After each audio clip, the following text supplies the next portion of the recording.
Jadi Bang Rizal Fadila ini dilaporkan dengan 3 tokoh yang lain.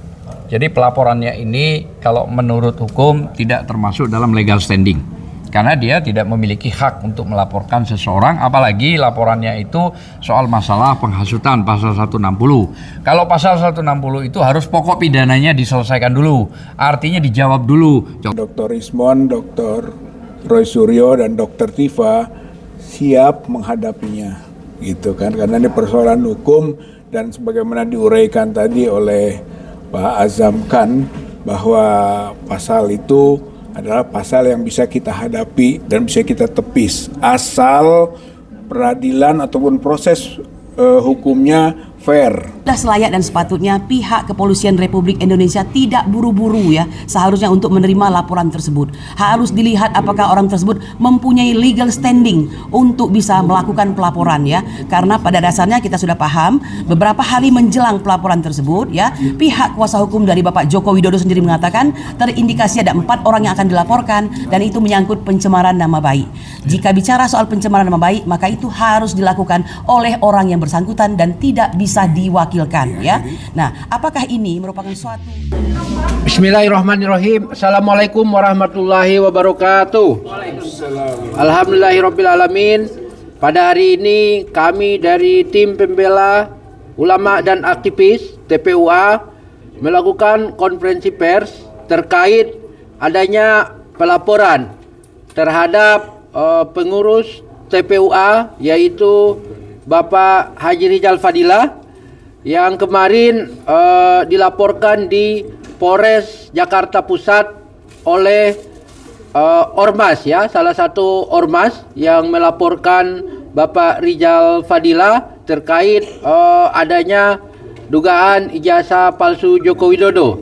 Dan pada hari ini juga kami sudah mempersiapkan, di samping kanan saya ada Bapak Azam Khan yang merupakan kuasa hukum dari Bapak Rizal Fadila yang juga merupakan sekjen dari TPUA yang saat ini sudah berada di tengah-tengah kita. Dan langsung saja kepada Pak Sekjen TPUA dan juga sebagai kuasa hukum Bapak Rizal Fadila untuk bisa menyampaikan statement dalam konferensi pers pada siang hari ini. Silakan, Pak. Terima kasih. Assalamualaikum warahmatullahi wabarakatuh. Jadi Bang Rizal Fadila ini dilaporkan dengan 3 tokoh yang lain. Jadi pelaporannya ini kalau menurut hukum tidak termasuk dalam legal standing. Karena dia tidak memiliki hak untuk melaporkan seseorang, apalagi laporannya itu soal masalah penghasutan pasal 160. Kalau pasal 160 itu harus pokok pidananya diselesaikan dulu, artinya dijawab dulu. Contoh begini, kalau ada di mimbar berbicara kencang, di situ ada sepeda motor bodong tuh 4 biji, bakar itu. Nah, terus terjadi pembakaran, maka itulah yang disebut hasut atau menghasut pasal 160. Tapi kalau menyampaikan secara intelektual 4 tokoh, dan ini sebenarnya bukan terjadi pada 4 tokoh, ratusan tokoh di seluruh Indonesia, kenapa tidak dilaporkan semua? Jadi jangan mengarah kepada politis. Yang kedua, adanya Undang-Undang Keterbukaan Publik 14/2008 itu harus diberikan kepada rakyat. Kenapa? Undang-Undang Dasar pasal 1 ayat 2 daulatnya adalah rakyat. Ayat 3-nya itu hukum sebagai panglima. Maka otomatis orang yang menjadi pejabat diminta oleh rakyat berikan. Dan apa sih beratnya? Apa sih susahnya? Cuma sederhana memberitahukan itu. Nah, makanya dari itu ada lagi yang mengatur Perma 1 tahun 56. Kalau perdatanya masih jalan, contoh sekarang di Surakarta, ya, sahabat kita Dr. Taufik melakukan gugatan perdata terhadap ijazah SMA Jokowi, termasuk juga UGM dan KPU. Maka pidana nggak bisa dijalankan, itu permalet, peraturan Mahkamah Agung. Jadi begitu banyaknya aturan-aturan yang sebenarnya tidak bisa mengatasnamakan atau tangan dari orang lain yang melaporkan. Harusnya kalau menurut saya lebih tepat kalau Pak Jokowi sendiri datang melaporkan ada sebuah pencemaran nama baik. Kalau saya dituduh, ya tentu alas haknya adalah ijazah yang asli disampaikan. Soal nanti berkembang ke lakfor, ya artinya diperiksa itu silahkan saja. Jadi alangkah artinya gentle, artinya kenegarawan gitu loh. Jadi dilaporin aja nggak apa-apa. Jadi saya kira tokoh-tokoh ini siap. Tapi kalau sudah menggeser menggunakan nama orang, itulah yang disebut legal standing nggak ada. Dan harapan saya Polri tidak serta-merta menindaklanjuti secara khusus gitu loh ya. Artinya ini masalah intelektual hukum, tidak bisa diselundupkan dengan cara-cara titipan misalnya. Pokoknya dan pokoknya. Saya kira mungkin itu yang bisa saya sampaikan. Semoga Indonesia aman, rahmatan lil alamin, dipimpin oleh Prabowo sebagai presiden kita. Amin. Itu yang paling utama. Artinya hukum tetap menjadi panglima, bukan politik gitu loh ya. Dan terus terang aja, kondusif negara ini penting atas dasar perintah presiden. Saya kira itu aja. Terima kasih. Ya, terima kasih Pak Sekjen Bung Azam Khan sudah menyampaikan pendapat hukumnya terkait adanya pelaporan beberapa aktivis baik itu dari TPUA maupun dari kelompok lain. Nah, untuk itu Bapak Ibu sekalian, kita akan mendengarkan langsung tanggapan dari Bapak Rizal Padilla selaku terlapor dari Ormas yang kemarin sudah dilaporkan di Polres Jakarta Pusat. Untuk itu kepada Bung Rizal disilakan. Ya, terima kasih Pak Rahmat. Dua hal sebenarnya kedatangan kita pada saat ini. Yang pertama tadi kaitan dengan masalah pelaporan yang intinya bahwa ini masuk di ranah hukum. Saya dengan Dr. Ismon, Dr. Roy Suryo dan Dr. Tifa siap menghadapinya, gitu kan? Karena ini persoalan hukum dan sebagaimana diuraikan tadi oleh Pak Azam Khan bahwa pasal itu adalah pasal yang bisa kita hadapi dan bisa kita tepis asal peradilan ataupun proses hukumnya fair, itu ya. Yang biasanya justru hukum sering menjadi alat kekuasaan, maka persoalannya bisa menjadi lain, gitu. Saya kira itu intinya, kami berempat siap menghadapi bersama rakyat Indonesia yang punya kepedulian serta punya keinginan, kepenasaran tentang ijazahnya Pak Jokowi, gitu kan, asli atau palsu, gitu. Saya kira ini harus tuntas. Seluruh elemen bangsa harus bisa mengarahkan pada pembuktian ijazah Joko Widodo, baik yang SD, SMP, SMA maupun secara khusus yaitu sarjana kehutanan yang diklaimnya berijazah asli. Tapi rakyat meragukannya dan itu harus kita buktikan bersama asli atau palsu untuk menyelesaikan persoalan itu. Saya kira itu bagian kasus.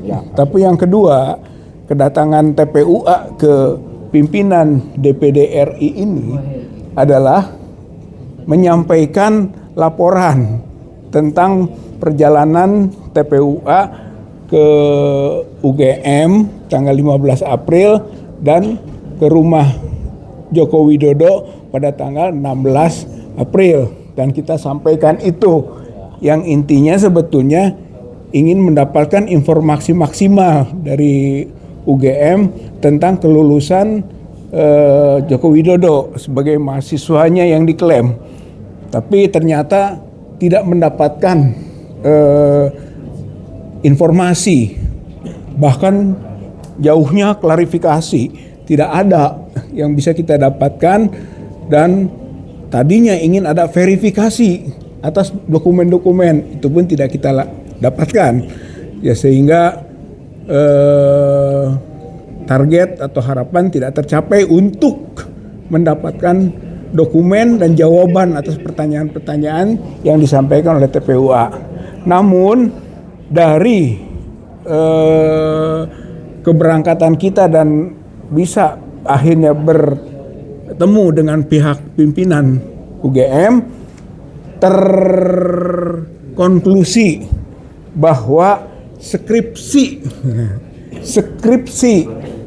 Joko Widodo itu indikasi palsunya kuat. Saya kira itu poin pentingnya, gitu kan. Sementara ketika kita ke Solo, ke rumahnya Pak Jokowi, yang dia tunjukkan ke wartawan tentang ijazahnya yang konon asli, tapi tidak kepada TPUA, kita dapatkan juga konklusinya indikasi ijazah UGM-nya Jokowi palsu. Saya kira ini poin penting yang kita sampaikan kepada pimpinan DPD, bahwa proses berikutnya ternyata ada pelaporan bahwa TPUA juga sudah melaporkan, sudah mengadukan ke Bareskrim. Oleh karena itu, jangan sampai terjadi ketidakadilan hukum. Sementara laporannya Jokowi dijalankan, sementara pengaduannya TPUA tidak berjalan. Saya kira ini adalah ketidakadilan hukum. Itu bagaimana komitmen pemerintahan Prabowo yang baru, yaitu konsisten dengan prinsip-prinsip hukum. Saya kira itu yang kita tuntut, dan DPD tentu saja sebagai lembaga tinggi negara gitu kan perlu mengawal itu proses itu tuntutan atau harapannya.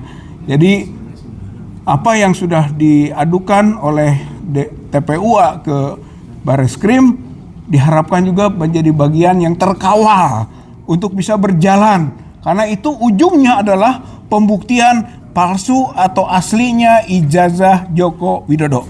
Saya kira itu dorongannya ya, dan pihak DPD pimpinan yang diwakili oleh Pak Tamsil Lindrung siap gitu kan untuk menerima aspirasi, sekaligus juga mohon ada pelaporan yang lebih tertulis, terinci, yang bisa nanti ditindaklanjuti. Saya kira itu yang kita apresiasi. Kita sangat mengapresiasi pimpinan DPD untuk siap menindaklanjuti atas beberapa poin-poin penting nanti yang disampaikan oleh TPUA secara resmi tertulis, yang bisa mengawal proses yang masuk ke ruang hukum sekarang ini sampai kepada pembuktian ijazah Joko Widodo asli atau palsu. Sementara dari TPUA meyakini palsu, skripsinya palsu, dan ijazahnya palsu. Saya kira ini yang dimaksudkan dengan kehadiran kita beraudiensi dengan pimpinan DPD Republik Indonesia. Ya, terima kasih Bapak Rizal Fadila. Baiklah pemirsa dimanapun Anda berada, kita akan mendengarkan tanggapan dari TPUA juga, dari Ibu, ya kan, langsung saja ke Ibu Kurnia. Bismillahirrahmanirrahim. Assalamualaikum warahmatullahi wabarakatuh. Pemirsa setanah air ya, sebangsa dan setanah air, kami pada saat ini berada di DPD RI ya. Memang pada hari ini kami sengaja menjambangi Ketua DPD RI yaitu Bapak Tamsil Lindrung ya, karena pada faktanya dalam perjuangan TPUA beliau ini memang menunjukkan suatu keberpihakan kepada rakyat yang luar biasa, sehingga kami merasa memang patut kami untuk mengandalkan bakti beliau kepada bangsa, khususnya kepada rakyat Indonesia begitu. Saudara-saudaraku sebangsa dan setanah air ya, ada pepatah mengatakan ya, ada gium begitu, power tends to corrupt, absolute power corrupt absolutely. Ya, bahwa orang yang berkuasa itu cenderung untuk ya korup, tetapi mereka yang mempunyai kekuasaan yang absolut sudah pasti korup. Nah, oleh karena itu ketika kami menjalankan misi untuk berangkat ke Yogyakarta dan Solo itu, ini adalah suatu perjalanan yang penuh dengan perhitungan ya, penuh dengan niat baik serta tentu saja kelengkapan-kelengkapan ya. Nah, oleh karena itu sangat kami hindari hal-hal yang sekiranya akan menyebabkan kami terkendala di kemudian hari.